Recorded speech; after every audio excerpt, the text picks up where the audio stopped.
तो देखिए, सबसे पहले संज्ञा को देखते हैं। संज्ञा किसे कहते हैं?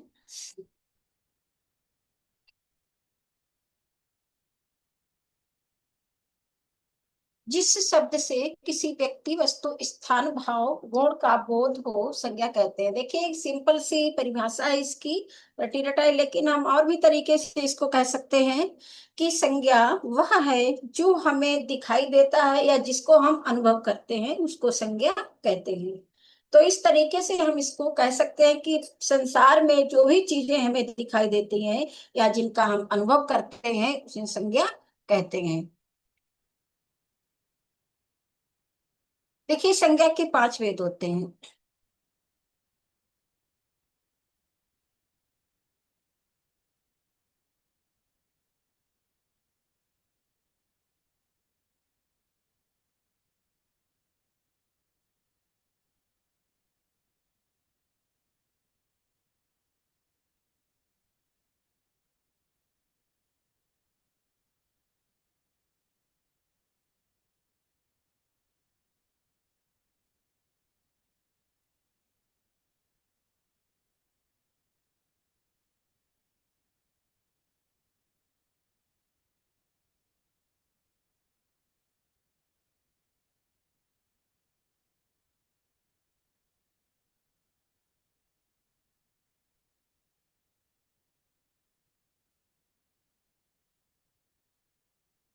ओके। देखिए, संज्ञा के पांच भेद होते हैं। सबसे पहले जातिवाचक संज्ञा, दूसरी व्यक्तिवाचक, तीसरी भाववाचक, और चौथी होती है समूहवाचक, और पांचवी होती है द्रव्यवाचक। तो पांच प्रकार की संज्ञा होती है, या संज्ञा के भेद पांच प्रकार के होते हैं। ऐसे तो देखेंगे। तो सबसे पहले जातिवाचक संज्ञा, थोड़ा सा डिफरेंस होता है जातिवाचक और व्यक्तिवाचक में, अच्छे से इसको समझ लेंगे। तो संज्ञा की परिभाषा सबको आती है, इसमें कोई दिक्कत नहीं है, समझाने की कोई जरूरत नहीं है। संसार में जो कुछ भी हमें दिखाई देता है और जिसको हम महसूस करते हैं, वो सब संज्ञा है। क्योंकि संज्ञा के मतलब क्या है? किसी व्यक्ति, किसी वस्तु, स्थान, गुण, भाव, दोष के नाम को संज्ञा कहते हैं। तो जो भी हमें दिखाई देता है, सबका कोई न कोई नाम होता है, और जिनको हम महसूस करते हैं, वो उसका भी कोई न कोई नाम होता है। ठीक है, हमने महसूस किया, कुछ खाया, महसूस किया खट्टा खट्टा लगा, तो हमने महसूस करके बता दिया ये चीज खट्टी है, नाम हो गया उसका एक, तो वो संज्ञा हो गई। ठीक। तो संज्ञा के पांच भेद होते हैं। जातिवाचक संज्ञा, जातिवाचक संज्ञा में क्या होता है कि जिस शब्द अथवा नाम से किसी व्यक्ति अथवा वस्तु की समस्त जाति का बोध हो, उसे जातिवाचक संज्ञा कहते हैं। ठीक है, समझ गए कि क्या है कि किसी, जो भी चीज है, जो वस्तु है, जो जो हम देख रहे हैं, ठीक है, जो उसका कोई न कोई नाम होता है, संपूर्ण जाति का बोध कराना। ठीक है, हमने बताया कि कोई न कोई नाम होता है, लेकिन हम क्या कह रहे हैं कि संपूर्ण जाति का बोध कराता हो। संपूर्ण जाति के मतलब क्या हो गया कि उसकी पूरी, जैसे हमने एग्जाम्पल में दिया नदी। नदी क्या है?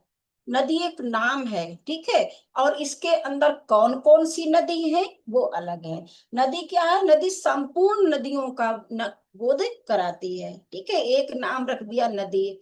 अब उसके बाद में हमने रख दिया है गंगा नदी, यमुना नदी, कावेरी, महानदी, गोदावरी, अलग अलग नाम रख दिए हमने। तो नदी क्या हो गई? संपूर्ण नदियों की जाति का बोध कराती है। ठीक, तो जातिवाचक हो गया। इसी तरीके से एग्जाम्पल से समझ लेंगे अच्छे से। इसी तरीके से लड़का, हम कहेंगे लड़के खेल रहे हैं, कितने बहुत सारे लड़के देखे हमने, लड़के खेल रहे हैं। अब कहेंगे कि श्याम, श्याम खेल रहा है, या रवि खेल रहा है। ठीक है, अब रवि श्याम अलग अलग नाम हो गए। तो जो लड़का है या लड़के हैं, वो क्या करते हैं? वो संपूर्ण लड़कों के नाम को बोध कराते हैं, संपूर्ण लड़कों की जाति को बोध कराते हैं। जाति के मतलब मत समझ लेना कि ब्राह्मण है ना, ठाकुर, ये जाति नहीं है। जाति के मतलब वो संपूर्ण, उसको पूरी पूरे उसको ले लेंगे उसमें। तो इस तरीके से, तो हमने जब अगर उनका नाम बोला, नाम करके उसको पुकारा या नाम करके बता दिया, तो वो हो जाएगा व्यक्तिवाचक। और लड़के कह देंगे तो जातिवाचक हो गया। ठीक है। पुस्तक, अब कोई भी पुस्तक हो सकती है, सारी पुस्तकों को बता दिया कि पुस्तक, हमने नहीं बताया कि एक पुस्तक, सभी पुस्तकें, अब पुस्तक कह देंगे तो जातिवाचक में आ जाएगा। सभी पुस्तकों के लिए कहा गया है। इसी तरीके से वृक्ष हो गया, भवन हो गया, मित्र हो गया, खेल हो गया, ये सब हमारे आएंगे जातिवाचक में, क्योंकि एग्जाम में इसी तरीके से पूछा है निम्न में कौन सा जातिवाचक या भाववाचक या व्यक्तिवाचक संज्ञा है। तो इसलिए इसको अच्छे से देख लेंगे एक बार। अगला है आपका व्यक्तिवाचक। व्यक्तिवाचक में क्या होता है, हमने बताया ना कि जातिवाचक में संपूर्ण जाति का बोध कराते हैं और व्यक्तिवाचक में पर्टिकुलर किसी एक का।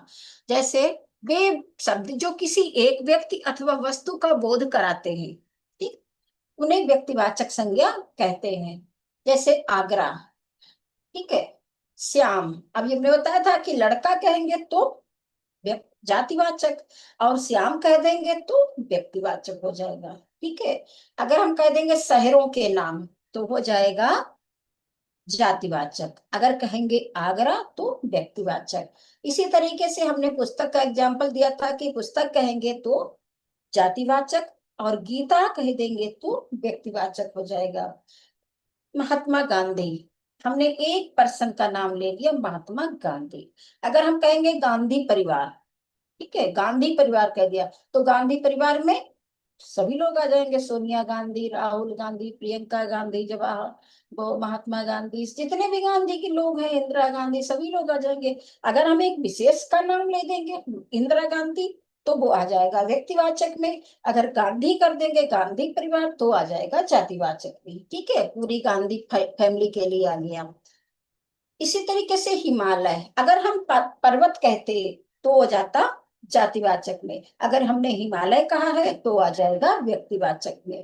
ठीक, अशोक एक का नाम है, ठीक है, तो ये आ जाएंगे हमारे व्यक्तिवाचक में। समझ चुके होंगे आप लोग इसको अच्छे से, जातिवाचक और व्यक्तिवाचक याद रखेंगे। ठीक है, इसके बाद में आता है आपका भाववाचक। देखिए इसकी परिभाषा को देख लेंगे सबसे पहले कि जिन संज्ञाओं से व्यक्तियों की गुण दशा, भाव, धर्म, अवस्था, स्वभाव आदि का बोध होता है उन्हें भाववाचक संज्ञा कहते हैं। ठीक है, इसके बाद में एग्जाम्पल से समझेंगे। जैसे सुंदरता, ठीक, वीरता, सुंदरता, बचपन, मृत्यु, प्रेम, घृणा, निडरता, अमीरी, गरीबी और सफलता। तो ये क्या है, हमारे भाव को क्या है, संज्ञाओं की जो भी संज्ञाएं हमारी हैं वो व्यक्तियों की भाव गुण दशा का बोध कराती हैं, अवस्था का, स्वभाव का। स्वभाव कैसा, चिड़चिड़ापन अगर कह देंगे तो वो किस में आ जाएगा, भाववाचक में आ जाएगा। ठीक है, तो इस तरीके से हमारे भाववाचक में देखिए ये चीजें सिंपल सी हैं, सिर्फ जातिवाचक और व्यक्तिवाचक में डिफरेंस याद रखिएगा, क्योंकि कंफ्यूजन सबसे ज्यादा जातिवाचक और व्यक्तिवाचक में होता है। तो इसको अच्छे से समझ लीजिएगा, भाववाचक आप समझ लेंगे, इसमें ज्यादा दिक्कत नहीं होती है। सबसे ज्यादा दिक्कत होती है व्यक्तिवाचक और जातिवाचक में। इसको हमने अच्छे से समझा दिया तो इसको याद रखेंगे। इसके बाद में आता है समूहवाचक, इसमें भी कोई दिक्कत नहीं होती है। जिस संज्ञा से किसी समूह का बोध होता है उसे समूहवाचक संज्ञा कहते हैं। ठीक है, जैसे सभा, मतलब जहां पर भी इकट्ठे लोग हों, सभा है, दल है, कक्षा कक्ष है, गिरोह है, जुलूस है, झुंड है, ये सब क्या आ जाएंगे, समूहवाचक संज्ञा के अंतर्गत आएंगे। इसके बाद में अगला है आपका पांचवा द्रव्यवाचक संज्ञा। जिस संज्ञा से द्रव्य अथवा नाप तौल वाली जो चीजें होती है उन वस्तुओं का बोध होता है उसे द्रव्यवाचक संज्ञा कहते हैं। जो चीजें, जो द्रव्य है, द्रव और द्रव्य दो तरीके की चीजें होती हैं। द्रव होता है तरल पदार्थ और द्रव्य होता है जो ठोस पदार्थ होते हैं, उनको द्रव्य कहते हैं। ठीक है, तो द्रव और द्रव्य, ठीक है, जो द्रव और द्रव्य वस्तुएं जो होती हैं उनका बोध होता है उन्हें हम द्रव्यवाचक संज्ञा कहते हैं। ठीक है, जिसमें आ जाएगा आपका ठोस में आ जाएगा सोना, चांदी, लोहा, तांबा, ये धातुएं आ जाएंगी। और द्रव्य में आ जाएगा आपका दूध, घी, तेल, ठीक है, शहद हो गया, इस तरीके से ये चीजें आ जाएंगी। तो ये हो गई आपकी संज्ञा। आगे बढ़ते हैं सर्वनाम पर। तो सर्वनाम में देखते हैं संज्ञा के बदले जिस शब्द का प्रयोग होता है उन्हें सर्वनाम कहते हैं। ठीक है, संज्ञा के बदले जिन शब्दों का प्रयोग करते हैं उन्हें सर्वनाम कहते हैं, क्योंकि ये भी परिभाषा रटी रटाई होती है, सबको पता होती है। अब देखेंगे सर्वनाम के भेद।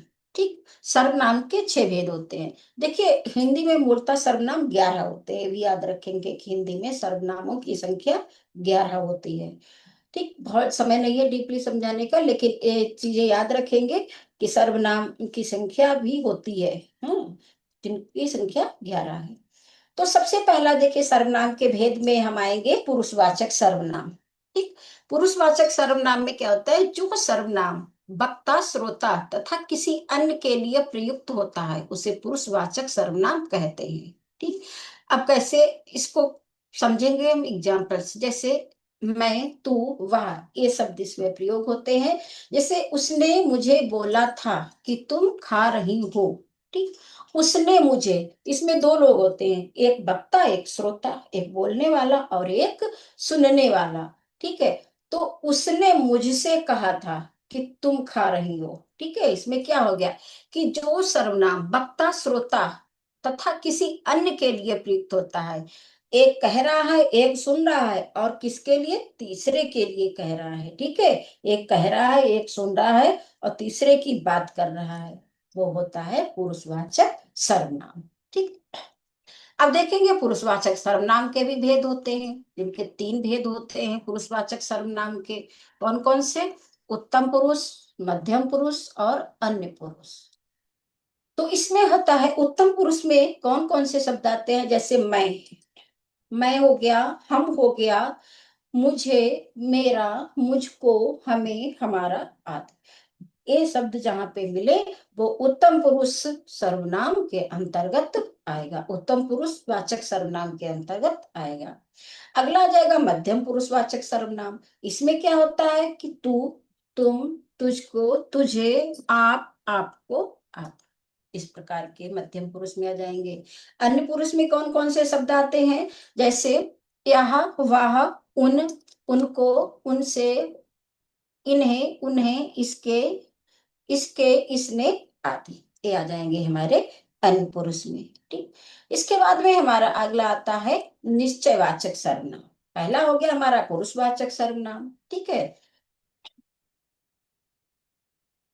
अगला हमारा हो गया निश्चयवाचक सर्वनाम। तो देखिए जो सर्वनाम किसी व्यक्ति, वस्तु आदि को निश्चय पूर्वक संकेत करके कहे, वह निश्चयवाचक सर्वनाम में आता है। कैसे होता है, क्योंकि आपके परिभाषा नहीं आएगी, आप में एग्जाम्पल आएंगे, एग्जाम्पल पे विशेष याद रखेंगे, शब्द आएगा इसमें कौन सा सर्वनाम है ये आएगा आपके। तो शब्दों पे विशेष आप लोग ध्यान रखें कि कौन सा शब्द, क्योंकि जब समय कम होता है तो हमें उस तरीके से समझना होता है। तो आप शब्दों पे ध्यान रखेंगे कि इसमें कौन कौन से शब्द आ रहे हैं, जैसे निजवाचक सर्वनाम में कौन कौन से शब्द आएंगे, और क्या इसमें जो, क्योंकि हमने एग्जाम्पल दी, एग्जाम्पल से अच्छी तरीके से आप समझ सकते हैं। आप पहले परिभाषा देखेंगे कि जो सर्वनाम किसी व्यक्ति, वस्तु आदि को निश्चय पूर्वक संकेत करके कहे, जहां पे संकेत दिया जा रहा हो, संकेत करके कहा जा रहा हो और निश्चितता के साथ कहा जा रहा हो, वहां पर निश्चयवाचक सर्वनाम होता है। कौन कौन सब शब्द इसमें आ सकते हैं, जैसे यह, वह, ये, वे आदि। अब देखिए यह मेरी पुस्तक है, इसमें क्या है, यह मेरी पुस्तक है, इसमें क्या कहा गया है, इसमें संकेत भी किया गया है, संकेत करके कहा गया कि ये पुस्तक रखी हुई है, ये पुस्तक मेरी पुस्तक है, निश्चित पूर्वक कहा गया कि मेरी ही पुस्तक है ये। ठीक है, तो जहां पर एक कंडीशन हो समझ जाइए आप, निश्चयवाचक सर्वनाम है। अगला, वह मोहन की गाड़ी है, और किसी की गाड़ी नहीं बताई गई है, किसकी बताई गई, मोहन की गाड़ी है, क्योंकि उसको पता है कि वह गाड़ी मोहन की ही है। ठीक। तो वहां पर जब जहां पर निश्चितता हो और दूसरी चीज संकेत भी किया गया हो, वहां पर निश्चयवाचक सर्वनाम होता है। ठीक है, वह श्याम का भाई है, किसी और का नहीं, श्याम का ही भाई है। पता नहीं जाता वो किसका भाई है, वो किसी का भाई होगा, नहीं, वो श्याम का ही भाई है, क्योंकि वो कन्फर्म है श्याम का भाई है। ठीक है, जहां पर कंफर्मेशन होता है वहां पर निश्चयवाचक सर्वनाम होता है। आगे, यह वह सर्वनाम, अब इसको हमने बता दिया है कि जैसे यह लिखा, वह लिखा। ठीक है, तो यह वह सर्वनाम शब्द किसी विशेष व्यक्ति आदि को निश्चित संकेत करके बताते हैं, अतः यह निश्चयवाचक सर्वनाम है। आगे अगला है आपका अनिश्चयवाचक सर्वनाम। इसमें क्या है, उसका विपरीत बिल्कुल उल्टा हो गया निश्चयवाचक का। जिन सर्वनामों से किसी बात का निश्चय ना हो, जहां पे निश्चितता ना हो, निश्चयवाचक में निश्चितता थी, इसमें निश्चितता नहीं है। तो जहां पर किसी बात का निश्चय ना हो उसे अनिश्चयवाचक सर्वनाम कहते हैं। इसमें कौन कौन से शब्द आते हैं, कोई, कुछ, ठीक है, कोई और कुछ अनिश्चयवाचक सर्वनाम है। आप लोग स्क्रीन शॉट ले लिया करिए, थोड़ा थोड़ा जो आता है तो ले लिया करिए। तो ये अनिश्चय, अब इसमें देखेंगे एग्जाम्पल कौन कौन से अनिश्चयवाचक सर्वनाम है, इसका स्क्रीनशॉट ले लिए तो आप इसको समझ लेंगे। इसमें बहुत सारे एग्जाम्पल हमने दिए हैं। जैसे कोई व्यक्ति आ गया, अब यहाँ पे क्या है कि कोई व्यक्ति आ गया, अब यहाँ पे नाम तो दिया नहीं है किसी का कि कौन आ गया, तो कोई व्यक्ति आ गया। अब कोई क्या हो गया पता ही नहीं है, निश्चितता तो है नहीं, यहाँ पे कौन आया है नहीं पता है, तो कोई व्यक्ति जहाँ पे आ गया लिखा मिल जाए तो अनिश्चयवाचक सर्वनाम हो जाएगा। कुछ लोग बाहर खड़े हैं, कौन खड़े हैं, निश्चितता तो है नहीं, है ना, तो कुछ लोग बाहर खड़े हैं। किसी ने दरवाजा खटखटाया, पता ही नहीं किसने खटखटाया, है ना, तो वहां पे किसी ने दरवाजा खटखटाया, तो निश्चितता नहीं है कि यहाँ पे किसने दरवाजा खटखटाया। किसी का सामान गिर गया, कुछ का कहना है कि यह ठीक नहीं है। कई बार ऐसा होता है, कुछ भी आ सकता है, कहा जाता है कि परीक्षा में कुछ भी आ सकता है, क्योंकि किसी को ही नहीं पता है कि क्या आएगा परीक्षा में, कुछ भी आ सकता है ना, क्योंकि जब पता ही हो जाए तो फिर परीक्षा ही किस बात की होगी, तो पता ही नहीं क्या आएगा। कहते हैं परीक्षा में कुछ भी आ सकता है, हर चीज पढ़ लो, हर चीज को देख लो, पता नहीं क्या आ जाए, कुछ भी आ सकता है। अन्य लोग भी आ रहे हैं, प्रत्येक को अपनी जिम्मेदारी निभानी चाहिए। ठीक, जितने लोग हैं, कहा जाता है कि क्लास में जितने भी लोग हैं प्रत्येक को अपनी जिम्मेदारी निभानी चाहिए। तो ये हो गया आपका सर्वनाम। देख लेंगे यहां से आपका सर्वनाम, कम शब्दों में है, ज्यादा चीजें। इसके बाद में ये हो गया हमारा निश्चयवाचक, अगला है सॉरी, निश्चयवाचक अनिश्चयवाचक हो गया, अब है प्रश्नवाचक सर्वनाम। प्रश्नवाचक सर्वनाम सरल होता है। इसमें क्या है, जिन सर्वनामों से प्रश्न का बोध हो उन्हें प्रश्नवाचक सर्वनाम कहते हैं। जैसे कौन, क्या, प्रश्न सूचक शब्द है। वह कौन है, तुम क्या कर रहे हो, यह काम किसने किया, तुमने यह पत्र किसे दिया, तुम किन लोगों के साथ गए थे, यह किताब किसकी है, यह घर किसके नाम पर है। सब में अंडरलाइन हमने खींच दी है ताकि पता लग जाए आपको कि यही चीज इसमें है ना, तो कंफ्यूजन वाला नहीं है कोई भी। अगला है संबंधवाचक सर्वनाम, इसमें थोड़ा सा देखना होता है, इसमें आप लोग देखिएगा, प्रश्नवाचक में नहीं देखना, निश्चित और अनिश्चय और अनिश्चय में नहीं देखना, लेकिन संबंधवाचक में थोड़ा ध्यान रखेंगे आप लोग।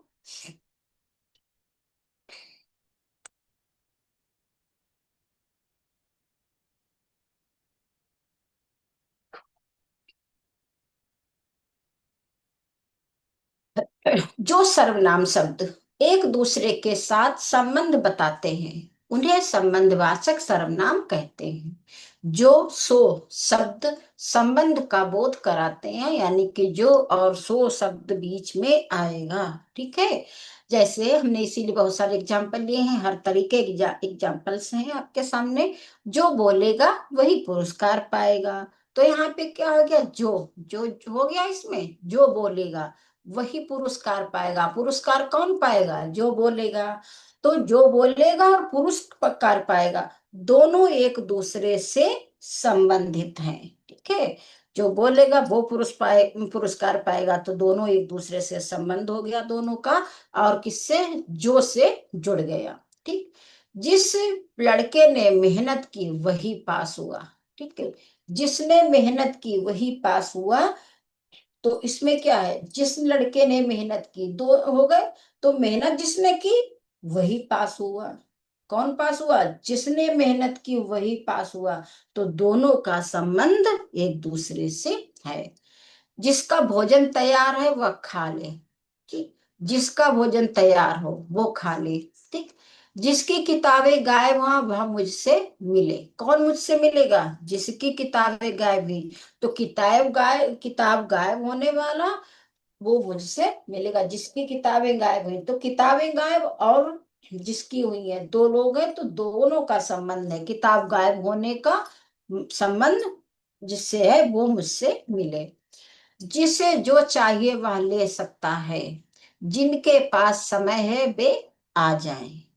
जिन जिनसे मैं मिला था वे बहुत अच्छे थे। इसको इसको आप अच्छे से देख लीजिएगा, इसका स्क्रीनशॉट ले लीजिएगा, इसको अच्छे से देख लीजिएगा संबंधवाचक सर्वनाम को, और अच्छे से इसको पढ़ लीजिएगा। क्योंकि ये थोड़ा सा समझ में नहीं आता है जल्दी से, है ना, क्योंकि इसमें थोड़ा कंफ्यूजन रहता है कि कैसा संबंध है कि नहीं है। तो आप एग्जाम जो भी अगर आ जाए आप में, तो आप उसको अच्छे से पढ़ना पहले, कि एक दूसरे का संबंध जुड़ रहा है कि नहीं जुड़ रहा है। संबंध एक दूसरे से जुड़ रहा है तो संबंधवाचक सर्वनाम हो जाएगा। ठीक है। अगला आपका लास्ट है निजवाचक सर्वनाम। इसमें भी बहुत ज्यादा दिक्कत नहीं होती है। वे सर्वनाम, वे सर्वनाम होते हैं जो कर्ता का संकेत करते हुए उसे ही कर्म के रूप में प्रकट करते हैं। जहां पर कर्ता स्वयं अपने लिए बात करता हो वहां निजवाचक सर्व, इतनी लाइन याद रखिए नीचे वाली। जहां पर कर्ता स्वयं अपने लिए बात करता हो वहां निजवाचक सर्वनाम होता है। ठीक है। अब देखेंगे जैसे इसमें कौन कौन से शब्द प्रयुक्त होते हैं। आप, स्वयं, अपनी, अपने, आदि, इतने शब्द इसमें प्रयुक्त होते हैं।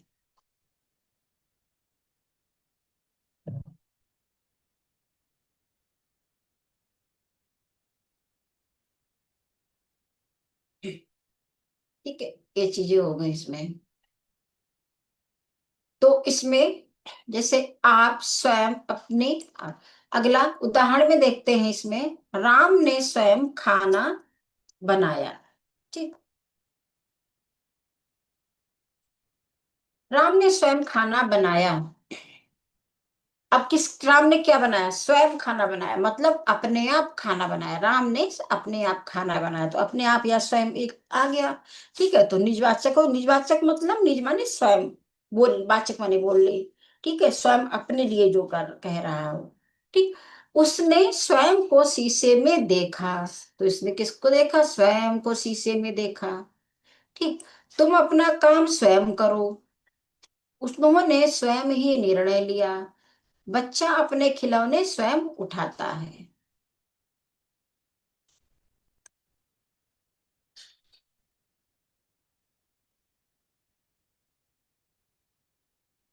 तो देखेंगे,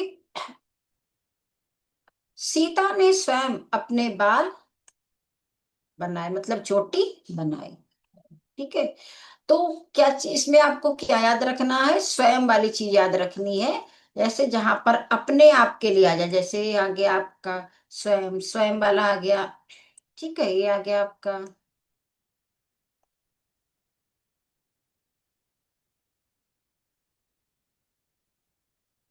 तो ये चीजें आ जाए जहां पर स्वयं के लिए कर, वक्ता जो है वो स्वयं के लिए बात कहे, वहां पे निजवाचक सर्वनाम आ जाएगा।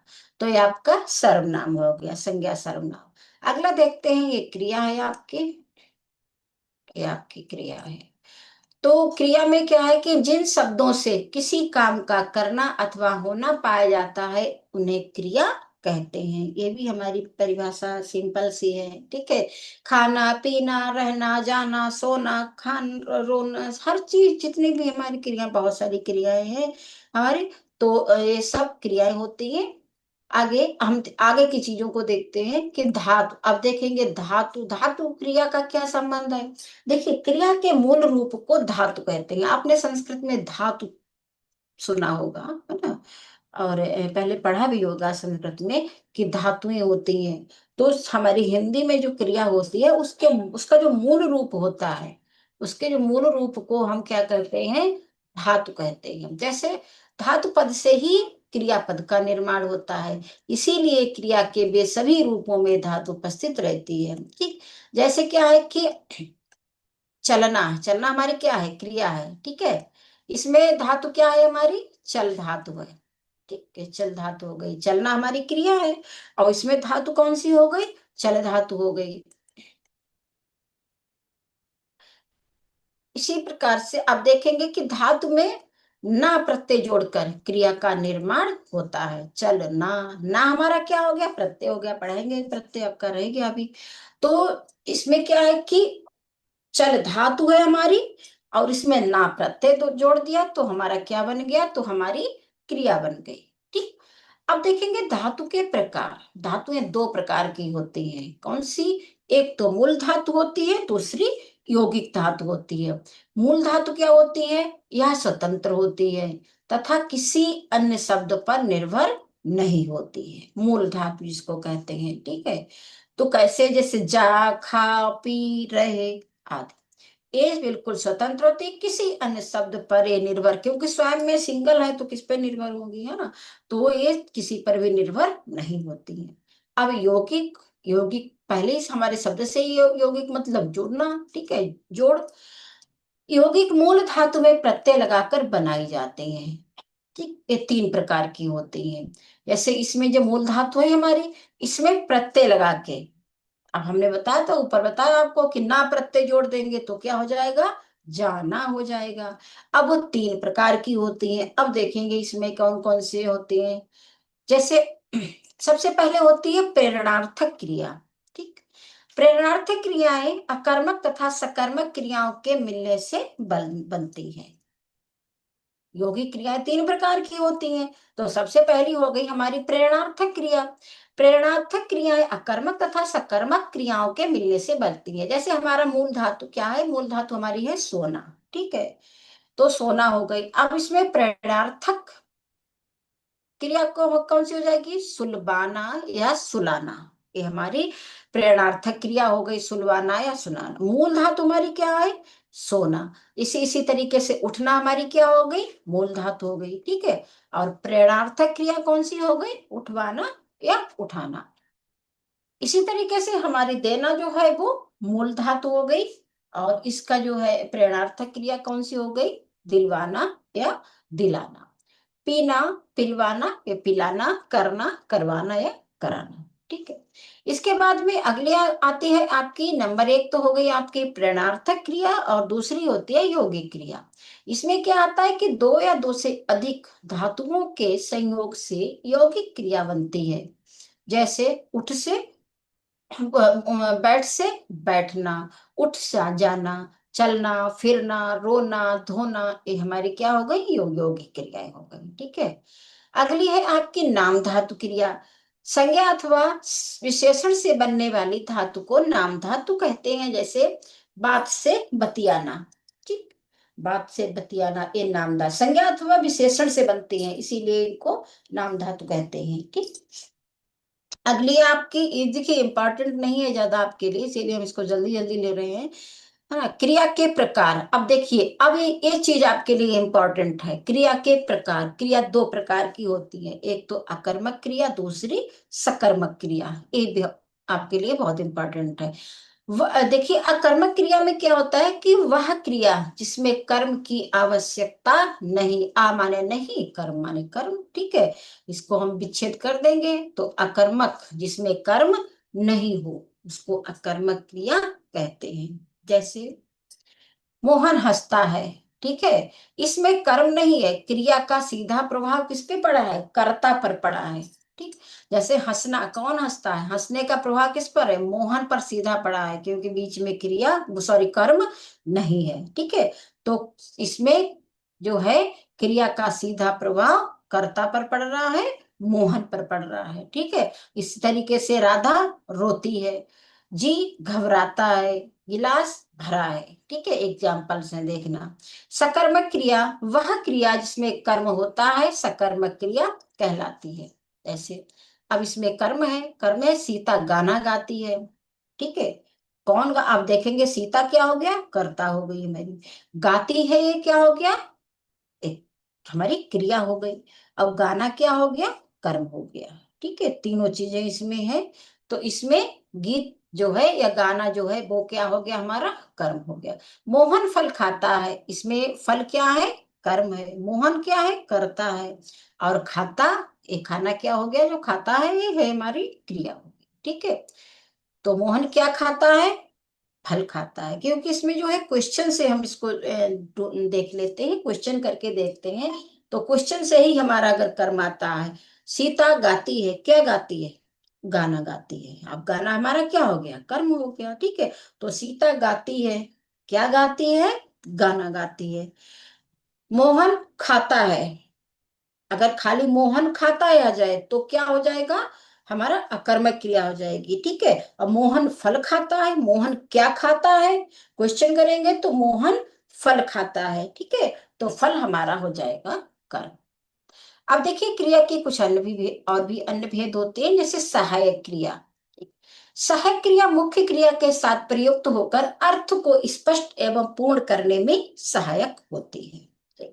जैसे हमने एग्जाम्पल बताया आपको कि वे हंस रहे थे, यहाँ पर हंसना क्या है? मुख्य क्रिया है, और रहे थे सहायक क्रिया हो जाएगी, ठीक है। मुख्य क्रिया हंसना, और रहे थे सहायक क्रिया हो जाएगी। मैं घर जाता हूँ, यहाँ पर जाना मुख्य क्रिया हो जाएगी, और हूँ हमारी सहायक क्रिया, क्योंकि इंग्लिश में आपने पढ़ा होगा, ठीक है, ये चीजें। तो ये हो जाएगा, हूँ हमारी सहायक क्रिया हो जाएगी, ठीक है। इसी तरीके से अगली इसमें है पूर्वकालिक क्रिया। देखिए इसको, जब कर्ता एक क्रिया को समाप्त करके दूसरी क्रिया प्रारंभ करता है, तब पहली वाली क्रिया को पूर्वकालिक क्रिया कहते हैं। जैसे मोहन सॉरी भोजन करके सो गया, या मोहन भोजन करके सो गया।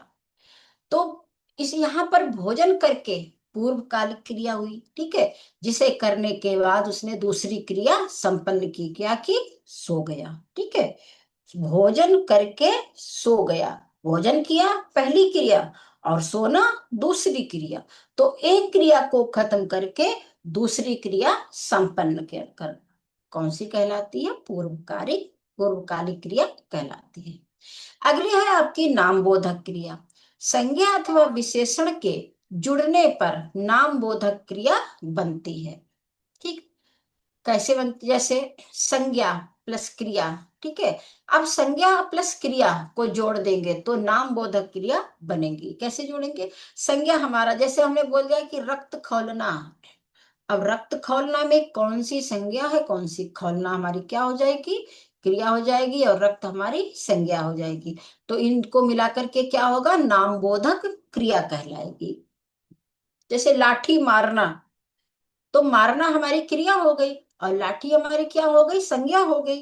तो अब दोनों को, लाठी मारना दोनों को मिला देंगे तो क्या हो जाएगी? नामबोधक क्रिया, ठीक है। लाठी प्लस मारना, ठीक है, लाठी संज्ञा और मारना क्रिया। अब दोनों को हमने मिला दिया तो लाठी मारना कह दिया, तो हो गई हमारी नामबोधक क्रिया, ठीक है। इसी तरीके से विशेषण प्लस क्रिया कैसी होती है? जैसे विशेषण, जैसे दुखी, ठीक है, दुखी अगर कहें, दुखी विशेषण हो गया, प्लस होना, दुखी होना। अब जो दुखी विशेषण हो गया, और होना क्या है? क्रिया है हमारी। और दुखी होना इकट्ठा कह देंगे तो वो हमारी नामबोधक क्रिया हो जाएगी। ये विशेषण वाली क्रियाएं हो जाएंगी, नामबोधक क्रिया, विशेषण वाली नामबोधक क्रियाएं, ठीक। वो संज्ञा वाली नामबोधक क्रिया हो गई। पीला पढ़ना, अब पीला हमारा क्या हो गया? विशेषण हो गया। अब पढ़ना, तो ये हो गई हमारी क्रिया। तो पीला पढ़ना या पीला होना, ठीक। ये नामबोधक क्रिया कहलाएगी। ये नामबोधक क्रियाएं होती है, इनको देख लीजिए, स्क्रीनशॉट ले लीजिए आप। इसके बाद में अगली आती है द्विकर्मक क्रिया। जिस क्रिया के दो कर्म होते हैं उसे द्विकर्मक क्रिया कहते हैं, ठीक। जैसे राम ने श्याम को थप्पड़ मार दिया, इसमें दो कर्म है, राम और थप्पड़, ठीक है। राम ने श्याम को थप्पड़ मारा, ठीक है, तो है इसमें। एक शिक्षक ने छात्रों को हिंदी पढ़ाई, ठीक। किसको पढ़ाई? शिक्षकों, सॉरी, छात्रों को क्या पढ़ाई? हिंदी पढ़ाई। तो इस जहां पर दो आपको कर्म मिले, वहां पर द्विकर्म क्रिया होगी। अगली संयुक्त क्रिया आपकी है। दो क्रियाओं को मिलके मिलने से संयुक्त क्रिया निर्मित होती है, उसे संयुक्त क्रिया कहते हैं। जैसे मुझे पढ़ने दो, ठीक। दो क्रियाओं के मिलने से संयुक्त क्रिया निर्मित होती है। मुझे पढ़ने दो, पढ़ने और दो, ठीक है। तो इसमें दो हो गई इसमें, ठीक है, जैसे संयुक्त क्रिया कहेंगे। चिड़िया उड़ा करती हैं, ठीक। चिड़िया उड़ा करती हैं। अब उड़ा करती है, ये क्या होगा, ये हमारी संयुक्त क्रिया है, इसमें दो क्रियाएं, उड़ा करती, दो क्रियाएं मिली हुई हैं, ठीक है। वह खाने लगा, इस हमें सब में हमने अंडरलाइन कर दिया है ताकि आपको ये ना लगे कि इसमें कौन सी है क्या है, सब में अंडरलाइन है, तो आप देख लीजिएगा। वह खाने लगा, अब त्याग पत्र दे ही डालो, दे ही और डालो दो है इसमें। वह पेड़ से कूद पड़ा। अब देखिए इसमें भी हमारी दो है, संयुक्त क्रिया है, इसको संयुक्त क्रिया कहेंगे, कूद पड़ा। अब अगली है क्रियार्थक क्रिया। जब क्रिया संज्ञा की तरह व्यवहार में आती है तो उसे क्रियार्थक संज्ञा कहते हैं। कैसे? देश के लिए मरना क्या है, कीर्तिदायक है। अब व्यवहार में आना, देखिए कीर्ति जब किसी जब क्रिया संज्ञा की तरह व्यवहार में आती है, यहाँ पे देखेंगे इसको कि देश के लिए मरना क्या है, कीर्तिदायक है। किसके लिए मरना, वो सॉरी किस, क्या कीर्तिदायक है, मरना किसके लिए, देश के लिए। अब क्या है, स्वास्थ्य के लिए लाभप्रद है। क्या स्वास्थ्य के लिए लाभप्रद, टहलना, ठीक है। तो ये क्या है, ये संज्ञा की तरह, टहलना क्या है, ये संज्ञा की तरह व्यवहार में आई है, ठीक है। टहलना हमारा क्या हो गया, एक संज्ञा की तरह हमारे व्यवहार में आई है कि स्वास्थ्य के लिए लाभप्रद है। अब टहलना, इसको हमने संज्ञा की तरह हम अपने व्यवहार में लाए हैं, कहने लगे हैं, तो एक क्रियार्थक क्रिया कहलाती है।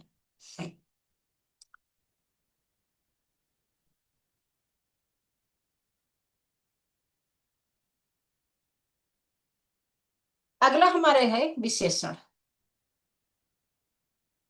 इसको देखेंगे। देखिए, संज्ञा के शब्दों की विशेषता प्रकट करने वाले शब्दों को विशेषण कहते हैं, ठीक है। इस डेफिनेशन, परिभाषा आपको आती होगी, खाली हमको समझना है चीजों को, ठीक? तो संज्ञा के शब्दों की जो विशेषता प्रकट करते हैं वो शब्द क्या कहलाते हैं, विशेषण कहलाते हैं। सिंपल सी चीज है इसमें, जैसे काली बिल्ली, काली क्या हो गया, ये हमारा विशेषण हो गया, क्योंकि ये बिल्ली की विशेषता बता रही, कैसी बिल्ली है, काली बिल्ली है। आदर्श विद्यार्थी, विद्यार्थी कैसे हैं, विद्यार्थियों की क्या विशेषता है, आदर्श, आइडियल हमारे स्टूडेंट हैं, अच्छे विद्यार्थी हैं, आदर्श विद्यार्थी हैं, ठीक है। यहाँ पर काली और आदर्श विशेषण है, ठीक, यहाँ तक तो सही चीज है, समझे हुए हैं आप लोग। अब विशेष से क्या होता है, जिन शब्दों की विशेषता बतलाई जाती है उन्हें विशेष कहते हैं। अब यहाँ पे समझेंगे, जैसे काली बिल्ली में, बिल्ली क्या है, विशेष है, ठीक है, बिल्ली विशेष हो गई। अब काली क्या हो गया, विशेषण हो गया। जिसकी विशेषता बताई जाती है उसे विशेष कहते हैं, जिसकी विशेषता बताई जाए उसे विशेष, और जिसकी विशेषता बताई जाए वो विशेष हो गया, और जो विशेष बता रहा है जो, वो हमारा विशेषण हो गया कि क्या है, कैसा है वो। अब विशेषण के प्रकार, अब यहाँ से चीजों को समझेंगे। विशेषण मुख्यतः चार प्रकार के होते हैं। सबसे पहला होता है सार्वनामिक विशेषण।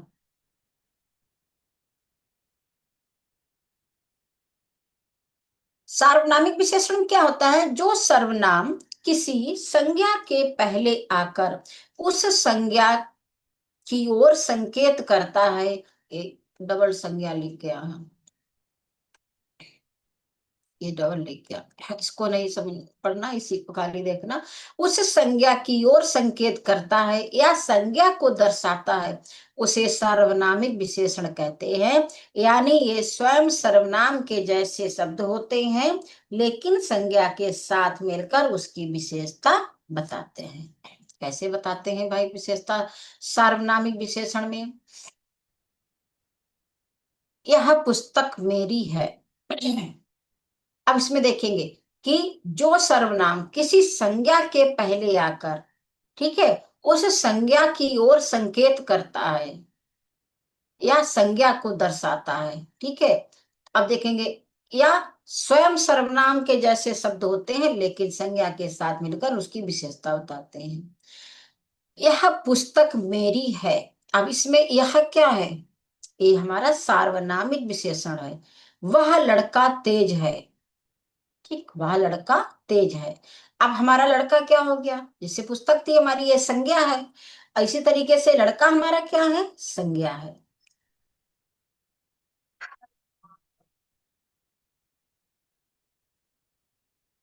हेलो। हेलो। जी जी। हो जाएगा। जनरल में, जनरल में आपकी होनी चाहिए 45%। जी।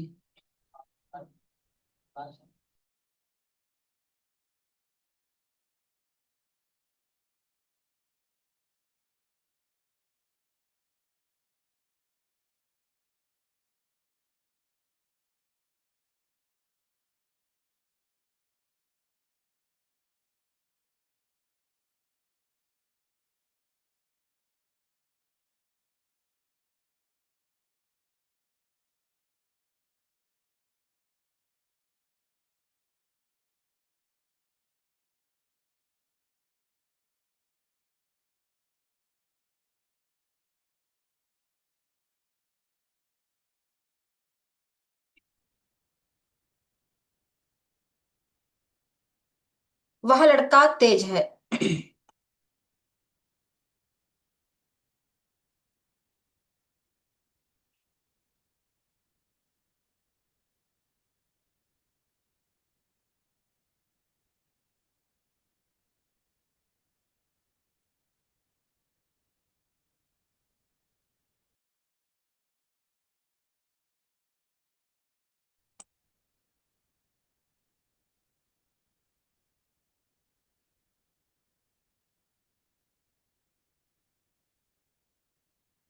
देखिए, वह लड़का तेज है।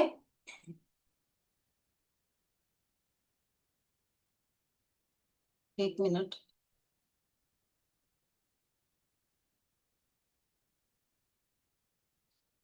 तो देखेंगे, ये लड़का हमारा क्या है, संज्ञा है। तो संज्ञा से पहले हमारी डेफिनेशन में क्या था कि संज्ञा के पहले आकर उस संज्ञा की ओर इशारा करता है। संज्ञा क्या है, लड़का है।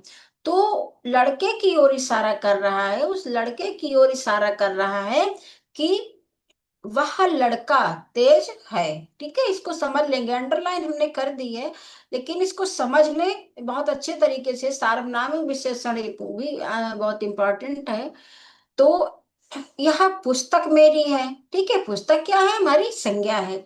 उससे पहले आकर और किसकी ओर इशारा कर रहे हैं, संज्ञा की ओर इशारा कर रहे हैं कि यह चीज या यह पुस्तक मेरी है। ठीक है, और स्वयं के लिए कह रहा है कि ये पुस्तक मेरी है। यहाँ पर वह लड़का तेज है, अब संज्ञा से पहले लगा हुआ है, ये मत समझ लेना कि ये सर्वनाम आ गया है। ये ध्यान रखेंगे कि संज्ञा से पहले सर्वनाम आ जाए। ठीक है, तो सर्वनाम तो है, लेकिन है कौन सा सर्वनाम, ये भी याद रखें, क्योंकि संज्ञा भी है इसमें। तो सर्वनाम तो है, लेकिन सर्वनाम है कौन सा। तो अगर हमारा संज्ञा से पहले सर्वनाम लगता है और वो संज्ञा की ओर इशारा करके कह रहा है, तो उस वो हमारा सार्वनामिक विशेषण होगा। ठीक है, कि जो सर्वनाम किसी संज्ञा के पहले आकर, इस परिभाषा को, क्योंकि एक परिभाषा इंपॉर्टेंट है, इसी से आपकी समझ में आएगा। जैसे कोई विद्यार्थी अनुपस्थित नहीं है, विद्यार्थी क्या हो गया, हमारे संज्ञा हो गई। उससे पहले हमारा सर्वनाम लग गया। कौन सा सर्वनाम है, ये अनिश्चयवाचक सर्वनाम लग गया। ठीक है, कि कोई विद्यार्थी अनुपस्थित नहीं है। तो इस तरीके से इसको समझ लेंगे, इससे सर्वनामिक विशेषण कहते हैं। सर्वनाम और संज्ञा में समझ लेना है, विशेषण का है। लेकिन इसकी परिभाषा क्या कहती है, जो सर्वनाम किसी संज्ञा के पहले आकर उस संज्ञा की ओर इशारा करता है या संज्ञा को दर्शाता है, उसे सार्वनामिक विशेषण कहते हैं। ठीक है, इस परिभाषा को इतना याद कर लेना, हो जाएगा। हर व्यक्ति को मेहनत करनी चाहिए। इसके बाद में ए शब्द संज्ञा की विशेषता बता रहे हैं। इसमें हमने इसको डिस्क्राइब कर दिया इन्हीं चीजों को, कि ये शब्द संज्ञा की विशेषता बता रहे हैं। यह सार्वनामिक विशेषण है, क्योंकि ये साथ में आकर लड़का, विद्यार्थी, पुस्तक, व्यक्ति की विशेषता बता रहे हैं। अब देखिए इसमें क्या है, हमने विशेष करके दे दिया है कि जब ये शब्द बिना संज्ञा के प्रयोग होते हैं तब ये सर्वनाम कहलाते हैं, और जब ये संज्ञा के साथ जुड़कर उसकी विशेषता बताते हैं तब सर्वनामिक विशेषण कहलाते हैं। हमने इसको क्लियर भी कर दिया था कि इसको आप स्क्रीनशॉट ले लीजिए, क्योंकि ये बहुत इंपॉर्टेंट है ना। इसको समझने के लिए सार्वनामिक विशेषण बहुत इंपॉर्टेंट है, और इतनी चीजें, ये वाली चीज ये विशेष रूप से इंपॉर्टेंट है आपके लिए। ठीक है, इतना देख के कर लीजिए यहाँ से। सार्वनामिक विशेषण यहाँ से जो है ये आपके लिए बहुत इंपॉर्टेंट है। आगे जैसे अब एग्जाम्पल देखेंगे इसका। यह मेरा है, ठीक। यह क्या हो गया, यह सर्वनाम है, ठीक। यह पुस्तक मेरी है, अब यह मेरा है क्या है, ये सर्वनाम हो गया, ठीक। सिंपल सा है, इसमें कुछ है ही नहीं। अब यह पुस्तक मेरी है, ये सार्वनामिक विशेषण है। ये अंतर है इतना सर्वनाम और सार्वनामिक विशेषण में, क्योंकि ये किसके साथ जुड़ा है, ये संज्ञा से पहले आया है हमारा सर्वनाम, ठीक है। तो ये याद रखेंगे। अब सार्वनामिक विशेषण के उदाहरण देख लीजिए। यह लड़का, वह लड़की, कुछ लोग, कोई छात्र, प्रत्येक व्यक्ति, अनेक बच्चे, हर दिन, वह पुस्तक, मेरे मित्र, तुम्हारा घर। इस प्रकार के शब्द आपके आ सकते हैं, क्योंकि इनमें सभी में हमारा सर्वनाम जुड़ा है संज्ञा से पहले। ये देख लेंगे आप। इसके बाद में आगे बढ़ते हैं गुणवाचक विशेषण में। सार्वनामिक विशेषण हो गया, गुणवाचक विशेषण। जो विशेषण किसी संज्ञा या सर्वनाम के गुण, आकार, रूप, रंग अथवा स्वभाव या विशेषता को प्रकट करते हैं उन्हें गुणवाचक विशेषण कहते हैं। देखिए आप लोगों को कोई अगर दिक्कत हो, कोई समझ में ना आ रहा, तो आप लोग मैसेज कर दीजिए, हम बाद में मैसेज रीड कर लेंगे और नेक्स्ट डे आपको वो चीज बता देंगे, ठीक है। जो चीज समझ में ना आए, क्योंकि अगर हम मैसेज देखेंगे आप करेंगे तो फिर टाइम वेस्ट होगा, ठीक है। तो गुणवाचक विशेषण में क्या है कि जो विशेषण किसी संज्ञा या सर्वनाम के गुण, आकार, रूप, रंग, अवस्था, स्वभाव या विशेषता को प्रकट करते हैं उन्हें गुणवाचक विशेषण कहते हैं। कैसे कहते हैं, अब देखिए इसको हमने अलग अलग करके दे दिया।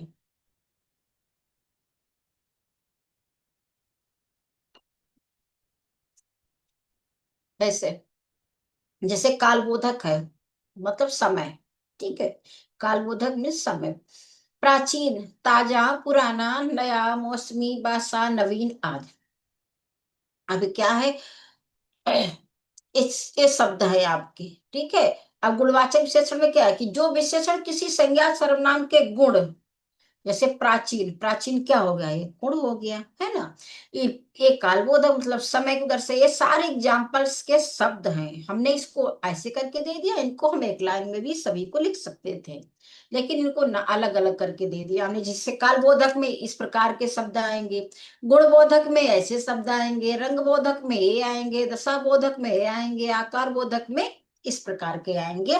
अगर उनको चार पांच दे देते, खाली चार पांच ही दे देते एक एक सबका, लेकिन हमको अलग अलग कर दिया है, क्योंकि तो समझ में आ जाता है। जैसे आपका कालबोधक हो गया, गुणबोधक में अच्छा, न्याय, पापी, झूठा, सच्चा, भला, बुरा, जितने भी गुण वाले आ जाएं वो आ जाएंगे। रंगबोधक में रंगों जो भी रंग आएंगे, ठीक है।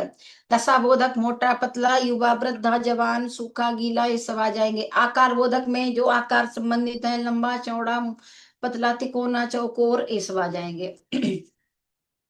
अगला है आपका संख्या बोधक। जो विशेषण किसी संज्ञा या सर्वनाम की संख्या, क्रम या मात्रा को प्रकट करे उन्हें संख्यावाचक विशेषण कहते हैं। जैसे इस तो सिंपल है, यहाँ तक तो ये नीचे तक सिंपल, थोड़ा आगे आपको देखेंगे। जैसे तीन लड़के, कुछ विद्यार्थी, पहला अध्याय, अनेक व्यक्ति, अंडरलाइन है, देख लेंगे।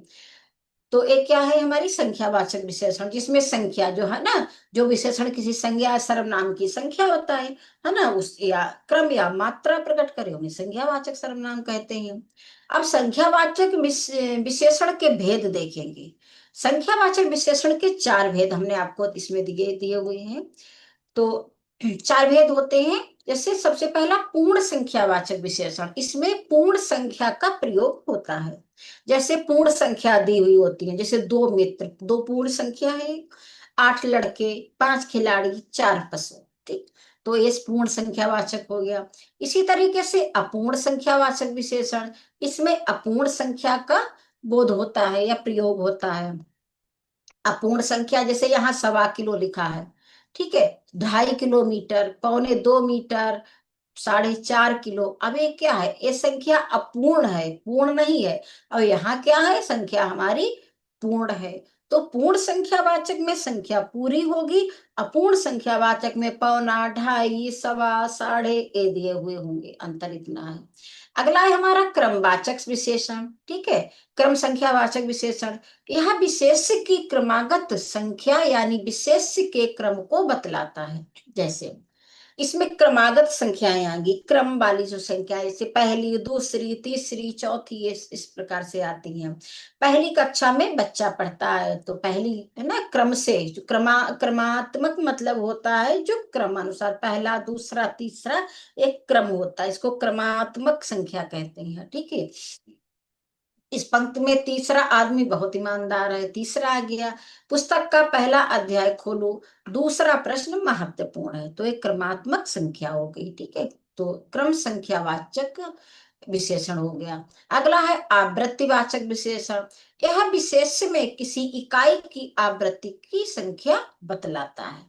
इस व्यापार से 2.5 गुना, ये आवृत्ति, आवृत्ति मतलब गुना, जहां पर आवृत्त की बात आएगी वहां पे गुना देखेंगे कि 2.5 गुना, 4 गुना, 8 गुना, 10 गुना वाली चीजें आ जाएंगी, वो आवृत्तिवाचक विशेषण में आएगा। कक्षा में बच्चों की संख्या 2 गुनी हो गई, पहले की अपेक्षा अब 4 गुना वेतन हो गया, अब सोने की कीमत 10 गुनी हो गई। अगला है परिणाम बोधक विशेषण। विशेषण आज खत्म करके तब हम इन करेंगे।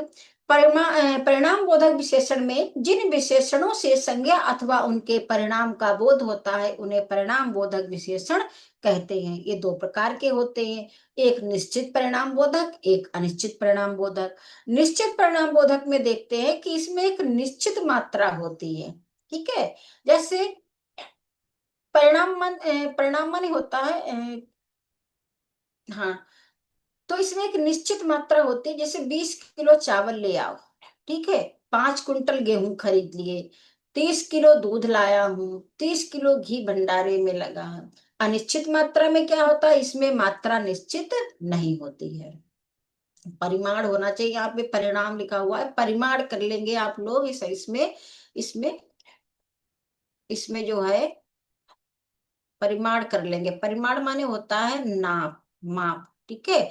इसको आप लोग परिमाण पढ़िएगा, इसको परिमाण कर लीजिएगा, ये गलत हो गया है यहाँ पर, तो आप लोग इसको करेक्ट कर लेना है, इसमें आप लोग सुधार लेना, परिमाण कर लेना है, परिणाम हो गया इसमें। तो अनिश्चित परिमाण बोधक में इसमें मात्रा निश्चित नहीं होती है, जैसे थोड़ा दूध बचा है, सब्जी में बहुत तेल है, बहुत हमारा क्या हो गया, परिमाण हो गई, उसकी मात्रा हो गई, और निश्चित मात्रा नहीं है। थोड़ा थोड़ा घी खाओ, थोड़ा थोड़ा, पता ही नहीं थोड़ा थोड़ा कितना खाना है ना, एक निश्चित मात्रा नहीं है। दावत में बहुत ज्यादा घी लगा, जहाँ पे एक निश्चित मात्रा नहीं है। अब देखिए, वो जो आपका विशेषण खत्म हो गया, ठीक है। अब हम कुछ इंपॉर्टेंट चीजें देख लेते हैं, थोड़ा सा आपको 2 मिनट खाली लगेंगे। विशेष्य और विशेषण में अंतर क्या होता है, इसको देख लेंगे। जैसे विशेष्य वह शब्द जिसके गुण, संख्या, आकार आदि का बोध कराने के लिए कोई दूसरा शब्द आता है उसे विशेष्य कहते हैं। यह मुख्य होता है और वस्तु, व्यक्ति, स्थान आदि के बारे में बताता है, यह वह विशेष्य कहलाता है, ठीक है। तो अब जैसे इसको एग्जाम्पल से समझेंगे,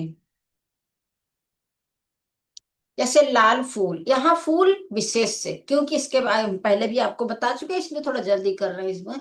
यहाँ फूल विशेष से है क्योंकि इसके बारे में बताया जा रहा है कि वह लाल है। बड़ा घर, यहाँ घर विशेष से है, ठीक है, जो विशेषता बताई जाए वो विशेषण।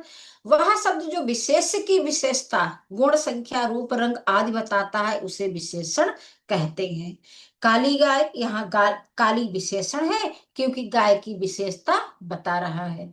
छोटा मकान, यहाँ छोटा विशेषण है क्योंकि मकान की विशेषता बता रहा है। अब इसी में देख लेंगे, काली क्या हो गई, हमारा विशेषण, और गाय हमारी क्या हो गई, विशेष्य हो गई, ठीक है। तो ये विशेषण हो गया और ये हमारा विशेष्य हो गया। अब प्रविशेषण क्या होता है, वह विशेषण जो किसी विशेषता को प्रत्यक्ष रूप से बताता है। ये सीधा विशेष से जुड़कर उसकी विशेषता बताते हैं। ठीक है, उन्हें प्रविशेषण कहते हैं। मीठा आम, यहाँ मीठा प्रविशेषण है क्योंकि ये सीधे आम की विशेषता बता रहा है। जहां पर सीधे किसी की विशेषता बताई जाए, ठीक है, सीधे विशेषता बताई जाए, वहां पर उसे प्रविशेषण कहते हैं। क्योंकि जैसे काला घोड़ा, ठीक है, अब क्या है काला घोड़ा, अब घोड़े की सीधी विशेषता बताई है, काला घोड़ा है, ठीक है, घोड़ा कैसा है, काला है। इसी तरीके से एक होता है अंतर विशेषण। ठीक, वह विशेषण जो विशेष की विशेषता बताता है, अर्थात यह विशेष के बजाय विशेषण को विशेष बताता है। अब एग्जाम्पल इसको समझ लेंगे क्योंकि समय थोड़ा कम है। यह चित्र बहुत सुंदर है। अब सुंदर तो चित्र का विशेषण है, सुंदर क्या हो गया, चित्र का विशेषण हो गया। यह सुंदर चित्र है। अब ये चित्र बहुत सुंदर है। अब बहुत क्या हो गया हमारा, अंतर विशेषण, यानी कि विशेषण के अंदर विशेषण। अंतर विशेषण। अब इसमें और बहुत हमने इसको डिस्क्राइब कर दिया, उस सुंदर विशेषण को विशेषण बना विशेष बना रहा है, इसीलिए बहुत अंतर विशेषण कहलाएगा। अत्यंत मीठा आम, ठीक, अत्यंत मीठा आम। अब हम मीठा आम पहले हमने क्या देखा था, मीठा आम, ठीक है, प्रविशेषण में, अंतर विशेषण में क्या हो जाएगा, अत्यंत मीठा आम। मीठा आम हमारा प्रविशेषण में आ जाएगा और अत्यंत मीठा आम हमारा अंतर विशेषण। मीठा आम तो है लेकिन कैसा है, अत्यंत मीठा है। अंतर विशेषण, विशेषण से भी और ज्यादा, ठीक है, उसके अंदर का विशेषता उसकी है। ठीक है, मीठे की जो विशेषता बता रहा है तो अत्यंत मीठी है। तो अत्यंत अंतर विशेषण है क्योंकि यह मीठा विशेषण की विशेषता बता रहा है। तो ये हो गया आपका इंपॉर्टेंट टिप्पणी जो आपकी थी, अंतर विशेषण, प्रविशेषण, विशेषण और विशेष। इस पेज को तो आप जरूर देख लीजिएगा, इसी से आप विशेषण को समझ जाएंगे, प्रविशेषण आ जाए, अंतर विशेषण आ जाए, इन चीजों से आप समझ जाएंगे। तो ये हो गया हमारा आज का संज्ञा, सर्वनाम, क्रिया, विशेषण। आगे के चैप्टर्स जो भी हैं कल डिस्कशन करेंगे, कल क्लास लेंगे आपकी। तो अगर कोई आपकी क्वेरी है तो आप लोगों को मैसेज कर देना, हम इसको देख लेंगे। ठीक है, तो आज की क्लास को,